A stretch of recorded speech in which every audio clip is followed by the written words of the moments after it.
San Gregorio Magno, la conversión de Europa. La Edad Media heredó de la Antigüedad dos venerables instituciones, el Imperio y el Papado. El primero, fundado por Augusto y cristianizado por Constantino, constituían la vertiente temporal del poder. El segundo, fundado por Jesucristo en la persona de San Pedro, representaba su ámbito espiritual. Esta división tiene más importancia de lo que a primera vista parece. Para subrayarla, solo hace falta volver la mirada al Islam o incluso a Bizancio. En el mundo fundado por Mohammed, nunca existió una separación entre autoridad espiritual y poder temporal. Él mismo fue un líder religioso y al mismo tiempo un indiscutido jefe de gobierno. Desde su trono en la ciudad de Medina, no dudaba en predicar con una mano los placeres del paraíso a los beduinos y con la otra guiarlos a la guerra contra los enemigos de la religión. Para sus seguidores, el Corán era un libro sagrado y al mismo tiempo un código civil. Sus palabras constituían revelación divina y a la vez legislación terrena. El legado de Mohammed se implantó con naturalidad entre sus sucesores. En el mundo que ellos gobernaban no había espacio para la autonomía de los asuntos temporales, ni línea divisoria entre lo sagrado y lo profano. Y al menos en la práctica, algo en cierta medida similar pasaba en el mundo bizantino, donde el emperador, rodeado de una pompa cuasi religiosa, no pocas veces tendía a confundir la mitra pontificia con su propia corona real. Esta fusión entre religión y política tendía a ser de ellas una amalgama indiferenciada que parecía jugar a favor de ambas. En pro del poder temporal, la religión podía asentar los dominios conquistados, unificar los pueblos y mantener en paz los imperios. A favor del poder espiritual, la política podía extender los credos, castigar las herejías y afianzar las instituciones religiosas. No era poco lo que ambos ganaban con una cohabitación de este tipo, aunque sería imposible negar que también perdían mucho. El mundo occidental, en cambio, nació bicéfalo. Una era la autoridad espiritual, representada por el Papa y situada en Roma, y la otra, la potestad temporal, personificada por el emperador y asentada primero en Aquisgrán y más tarde en Alemania. Desde luego, se complementaban en el gobierno del pueblo de Dios. Ambas estaban llamadas a comulgar en orden a un fin trascendente. Pero su experiencia histórica era más que suficiente para que no se dejaran llevar por el entusiasmo. Sabían que detrás de ese amigo había también un potencial enemigo, y que aún al darse una mano, era conveniente mantener la otra empuñada. A lo largo de los siglos no siempre se presentaron los límites de la sana convivencia. Hubo fricciones, enfrentamientos y humillaciones. Emperadores que convocaron concilios y papas que encabezaron guerras. A cada momento de alianza seguía siempre una disputa acalorada. Pero con el tiempo, esta dualidad acabó por darle un empuje del todo peculiar al occidente europeo y tal vez por entregarle posibilidades de desarrollo que sus vecinos, el Islam y Bizancio, jamás soñaron. El papado hundía sus raíces en la escritura. Jesús había depositado en Pedro el primado al decirle: tú eres Pedro, y sobre esta piedra edificaré mi iglesia. Mateo 16:18.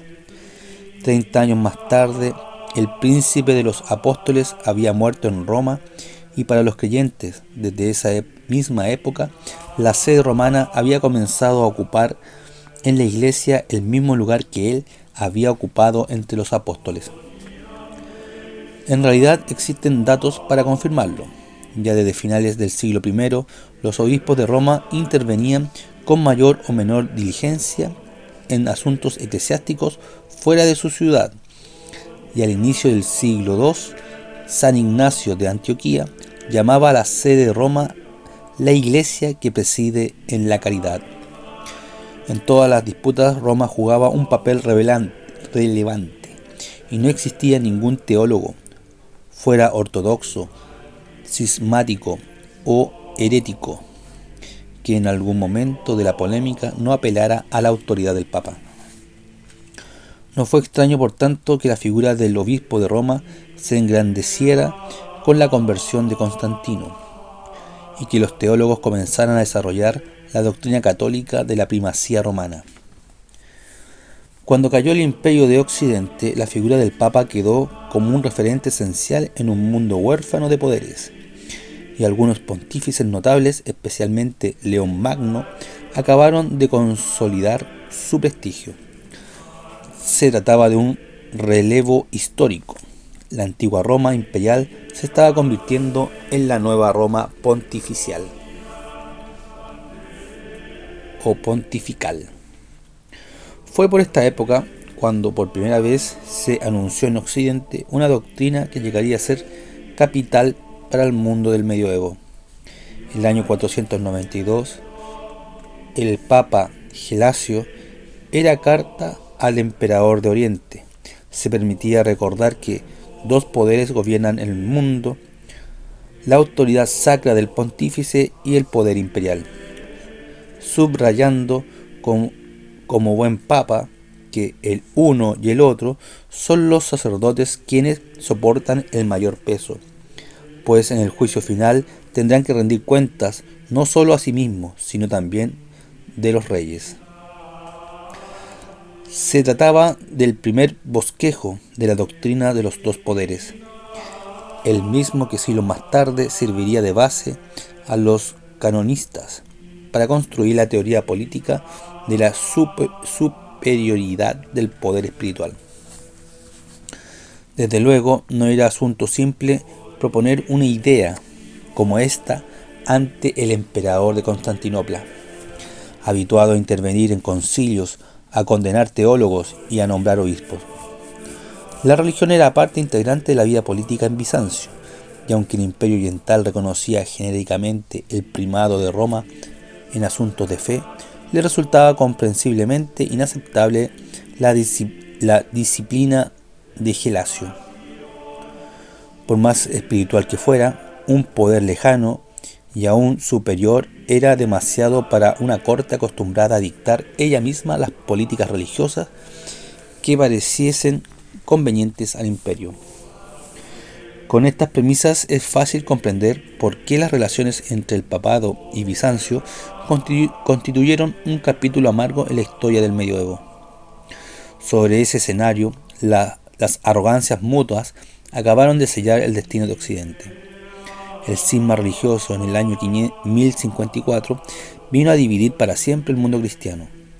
De ahí en adelante hubo católicos romanos por una parte y ortodoxos bizantinos por otra. Sea como fuere, mucho antes de que se formalizara el cisma, la historia había ya dado su veredicto.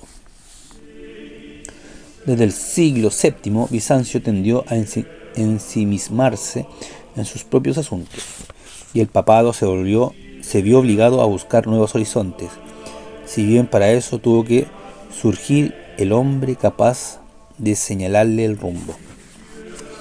Gregorio el Grande nació en noble cuna, el año 540 después de Cristo. La suya fue una época amarga y dolorosa en la que Occidente, y específicamente la ciudad de Roma, sufrió inerme el caos de las invasiones bárbaras. Durante la segunda mitad del siglo VI, la península se vio enfrentada a dramáticos sucesos que se ensañaron con su gente. A los frustrados esfuerzos de restauración bizantina siguió el grave flagelo de la invasión lombarda. La guerra, el hambre y la pobreza cubrieron el mapa de Italia. En este mundo incierto y cansino vio la luz Gregorio, en el seno de la familia Anicia, de alta alcurnia y profundamente cristiana. A lo largo de los siglos, su linaje había producido varios papas y algunos santos. Su apellido también había jugado un papel de relevancia en los azares políticos de la ciudad. Remontándose en su árbol genealógico, era posible contar una docena larga de senadores y algunas mentes luminosas, encabezadas por la del mismo Boecio. Con su rancia prosapia a cuestas, Gregorio parecía el último retoño de un mundo en agonía. El joven Gregorio demostró muy pronto no ser hombre que se dejara abatir por el entorno. Durante su juventud dio muestras de poseer una inteligencia nada común. De acuerdo a los usos de aquella sociedad, estudió las disciplinas del trivium, gramática, retórica y dialéctica, y más adelante, como buen romano, se internó en las espesuras del derecho. Cuando llegó el momento de abandonar los estudios para pasar a la acción, tampoco le faltaron galardones. Se desempeñó con altura e inteligencia en todos los oficios públicos que se le ofrecieron, y en el año 572 llegó a ser prefecto de la urbe, el cargo más importante al que un hombre de su época podía aspirar. Muy joven, a los 35 años, parecía haberlo conseguido todo en la vida. Era rico, noble, culto y respetado. Hubieron podido darse por satisfecho. Sin embargo, un brusco cambio de vida estaba por convertir todo ese currículum en un simple prólogo de su existencia. El año 575 murió su padre y todavía conmocionado por el golpe, decidió abrazar el monacato. No fue una opción fácil, pero lo tomó. Cambió los decretos de gobierno, las decisiones de Estado y las discusiones políticas por el trabajo manual, la liturgia y la humildad. Cerró la puerta a sus logros mundanos y después de regalar su patrimonio a la iglesia, convirtió el palacio familiar en un monasterio y comenzó a caminar por el áspero sendero de la vida religiosa. El cambio de vida no fue cómodo para Gregorio, quien de hecho tuvo siempre dos vocaciones encontradas. Por una parte era heredero de la tradición romana y como tal amaba el derecho, la administración y la vida pública. Por otra sentía dentro de sí la fuerza sugestiva del ideal monástico, con todo lo que ello significaba: el retiro, la soledad, la oración y el estudio. Aún así se sometió con entusiasmo a la regla de vida propuesta por San Benito, y él mismo se encargó de instaurar con su propia fortuna otros 6 monasterios benedictinos en tierras de Sicilia. La serenidad de su nueva vida le duró poco. 2 años después de su ingreso al claustro fue nombrado nuncio papal, lo que lo obligó a abandonar los rigores del monasterio para abrazar los trajines de la diplomacia. Más adelante se hizo cargo de representar al pontífice en la ciudad de Constantinopla y con ese historial a sus espaldas ya nunca volvió a ser el monje anónimo con que inicialmente había soñado al ingresar a la vida religiosa. Desde su regreso a Roma, el Papa lo consideró siempre su mejor consejero y su más fiel mano derecha. Con esos antecedentes, a nadie extrañó que cuando la sede de Pedro quedó vacante, el año 590, Gregorio fuera elegido por el clero, el pueblo y el senado de Roma para asumir la carga pontificia. Nadie mejor que él conocía los vaivenes de la política de su tiempo. Era noble, respetado por su formación y venerado por su santidad. No parecía haber nadie capaz de disputarle el cargo. Gregorio, sin embargo, no concibió su elevación como un honor. Por el contrario, advirtió con claridad el peso que había aceptado sobre sus hombros. No en vano afirmaba que el gobierno de las almas es el arte de todas las artes. Tal vez basado en esa misma intuición, se definió a sí mismo con el título que hasta el día de hoy usan los obispos de Roma: siervo de los siervos de Dios. El nuevo pontífice no era un hombre de físico imponente. Mediano de estatura y precozmente calvo, el Papa Gregorio poseía unos grandes ojos negros que le daban una apariencia franca y aún amable. En general era mesurado, serio y contenido. Tal vez lo único que delataba su carácter firme y su temperamento práctico era una pronunciada nariz aguileña que le dominaba sutilmente el rostro. En el trato con sus más cercanos denotaba una autoridad que ni siquiera su vocación de monje había logrado diluir. A pesar de todos sus esfuerzos ascéticos de humildad, se sentía cómodo en el poder y lo ejercía con naturalidad. Gregorio, de hecho, era un realizador. Tenía la extraña virtud de convertir las intuiciones en proyectos y los proyectos en realidades. Apostando invariablemente al largo plazo, se trataba de una gran panoplia para un pontífice del siglo VI. Por aquella época, todo el poder de la ciudad de Roma estaba concentrado en la persona del Papa. Las antiguas magistraturas no funcionaban y, si lo hacían, era en dependencia del obispo de la ciudad. El mismo prefecto de la urbe se hallaba a sus órdenes. En la práctica, el Papa debía ocuparse tanto de la administración financiera como de los sacramentos y la liturgia. No era extraño que pasara de una reunión en la que se analizaban las formas del culto y la devoción a otra en la que se analizaban los métodos de reclutamiento del ejército. Después de la frustrada incursión bizantina en Italia, habían llegado a la península nuevos bárbaros provenientes del norte. Se trataba de los lombardos, un pueblo nómade dedicado al pastoreo y también al saqueo. Sus hombres eran rubios, velludos y salvajes, vivían en tribus y, como se presentira, tenían escasas nociones de derecho. Al igual que muchos otros pueblos bárbaros de la época, eran de credos arriano y miraban con poca simpatía al Papa de Roma. En un par de décadas habían logrado establecer con fuerza en Italia, amenazando repentinamente la ciudad de Roma, que a esas alturas parecía incapaz de defenderse.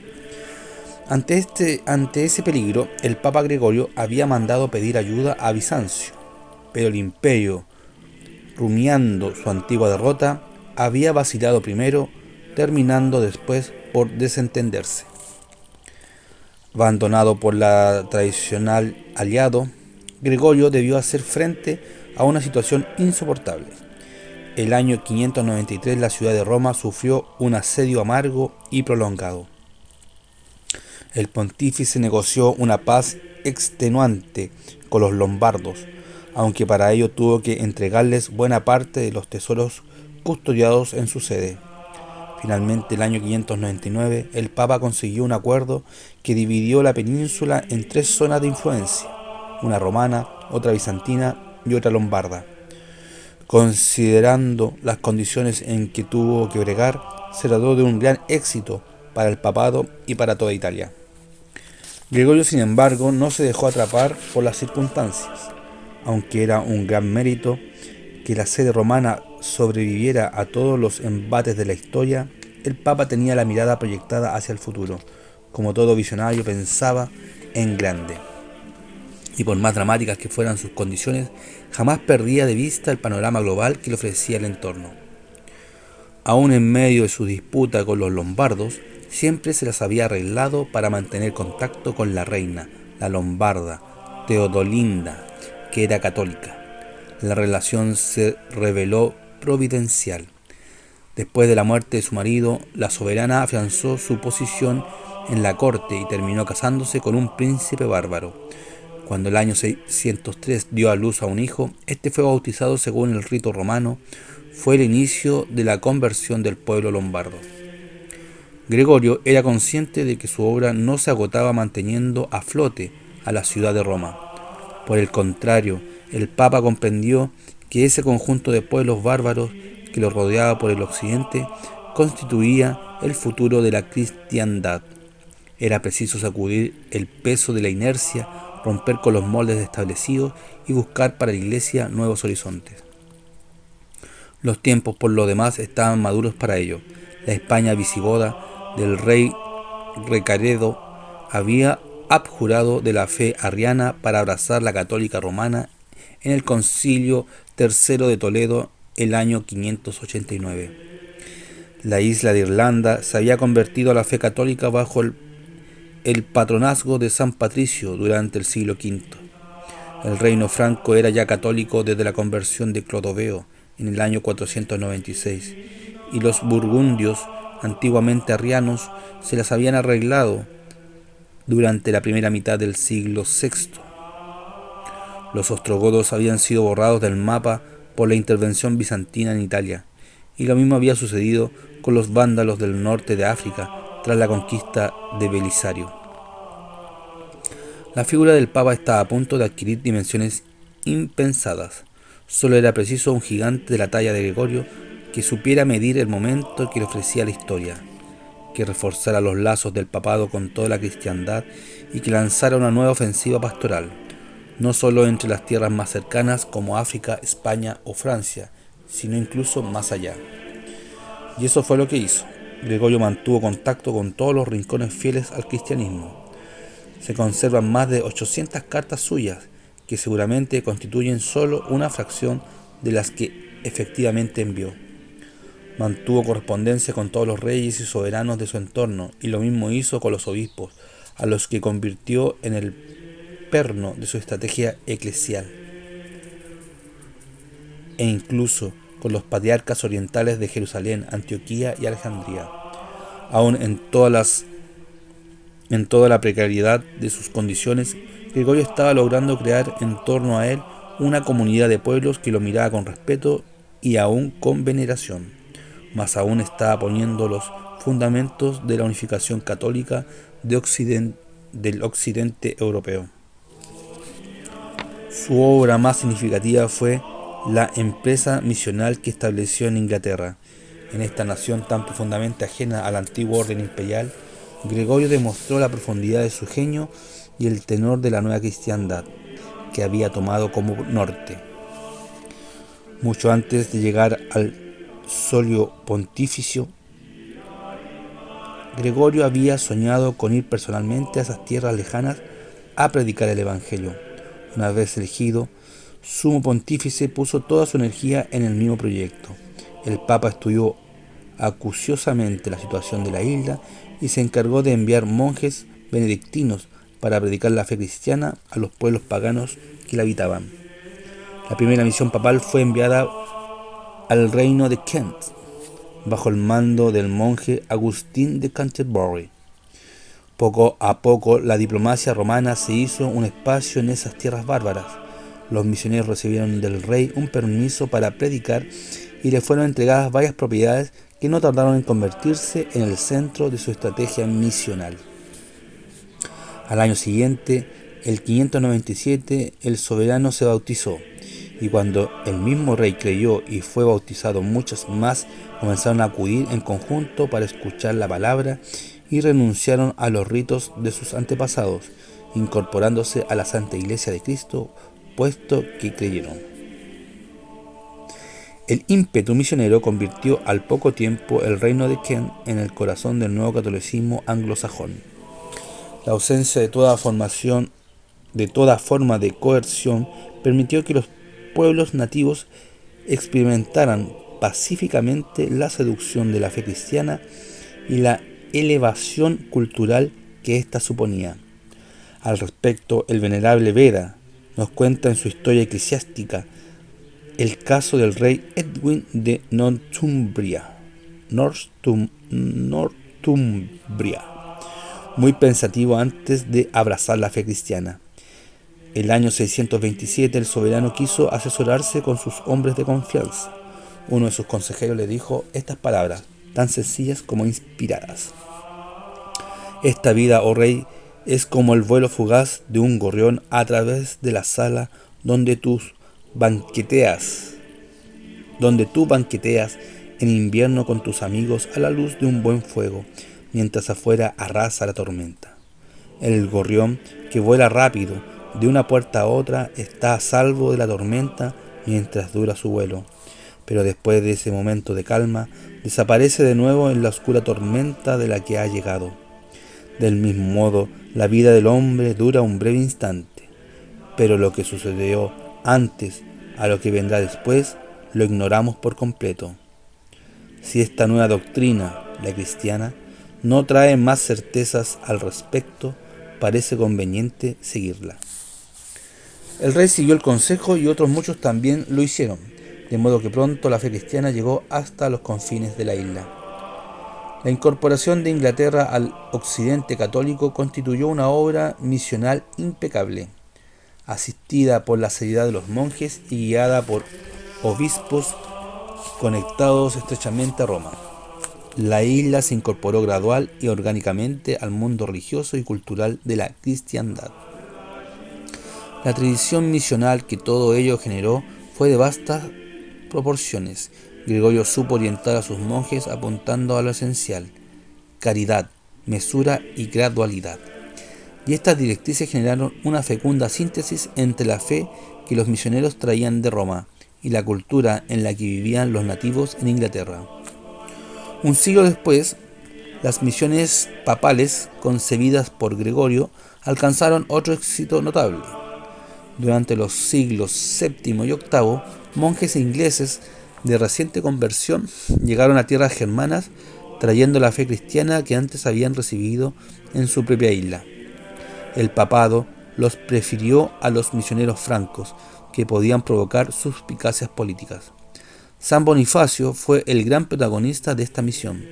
En constante correspondencia con Roma, mantuvo estrecha relación con los líderes francos, organizó obispados y fundó abadías, todo de acuerdo al estilo inaugurado por Gregorio Magno. Gregorio no fue solo un hombre práctico y visionario, también fue un monje, y esta vocación marcó de forma indeleble su pontificado. Él fue quien codificó la liturgia que la Iglesia Católica usa hasta el día de hoy. La celebración de la misa de rito romano, que bajo Carlomagno se extendió por toda Europa, le debe a él su esquema simple y solemnes. No en vano el seráfico hagiógrafo medieval Jacobo de la Voragine, que jamás ponía reparos cuando se trataba de milagros, cuenta que cuando celebraba misa y decía: "El Señor esté con vosotros", un ángel le respondía: "Y con tu espíritu". Fue también él quien recopiló todas las obras existentes del canto litúrgico, que más tarde pasó a llamarse gregoriano en su honor, quien renovó la Schola Cantorum y compiló el Antifonario. Aunque él mismo no haya sido un músico, dejó su huella en una de las más notables creaciones culturales del medioevo. El canto gregoriano puede considerarse con toda justicia la música religiosa más perfecta que haya compuesto la humanidad a lo largo de los siglos.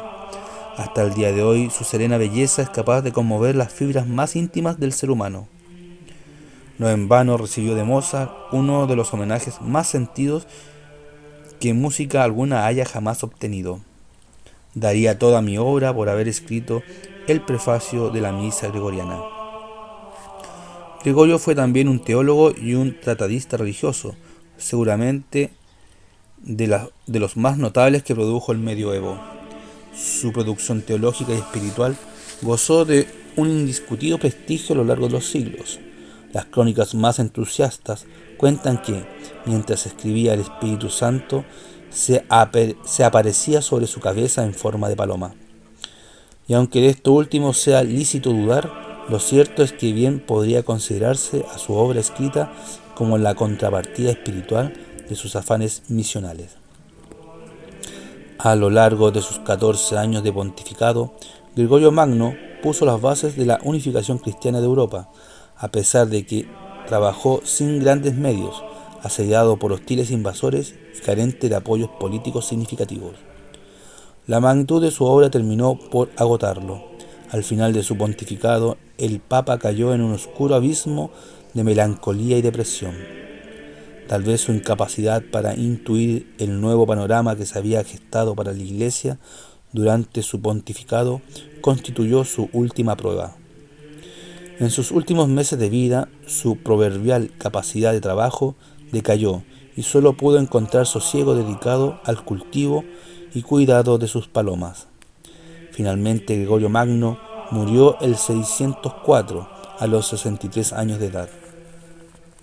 Y aún después de muerto dejó de preocuparse por Roma. Cuenta la leyenda que su sucesor en el trono pontificio debió afrontar una gran hambruna y que el pueblo, como de costumbre, se refugió en el Papa. El nuevo pontífice, sin embargo, no estuvo a la altura de su antecesor. Se limitó a responder a los hambrientos. Ya sé que él, para procurarse fama y alabanza, se dedicaba a amparar a todo el mundo. Pero si creen que yo voy a hacer lo mismo, están muy equivocados. El clamor del pueblo no se hizo esperar, y tampoco la queja del difunto Gregorio, quien se le apareció en sueños a su sucesor, rogándole durante 3 noches seguidas que revirtiera esa decisión.